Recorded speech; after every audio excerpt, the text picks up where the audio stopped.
এবার 4টি সিঁড়ি পার হতে হবে বৈকুণ্ঠে যাওয়ার জন্য। এক, গলে তুলসীর মালা। 4টি সিঁড়ি ভগবানের রাজ্যে যাওয়ার জন্য যে 4টি ধাপ আছে, প্রথম ধাপ গলে তুলসীর হার, না পরে যে ছাড়। অনেকে বলে যে গোবিন্দের গলায় কি তুলসীর মালা আছে?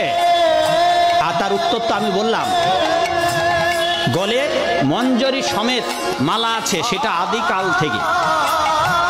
অনেকে বলে যে আমরা অমুক ঠাকুরের দীক্ষিত, আমাদের গুরু অমুক, আমাদের মালা টালার দরকার নেই।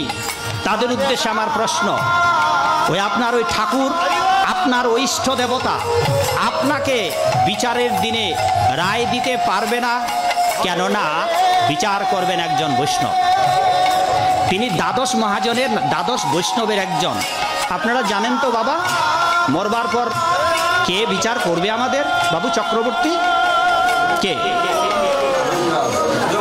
হ্যাঁ, বিচার করবে। এখন যে ওম নমঃ শিবায়, ওম নমঃ শিবায় করছে, তার মরবার পর কিন্তু বিচার শিব ঠাকুর করবেন।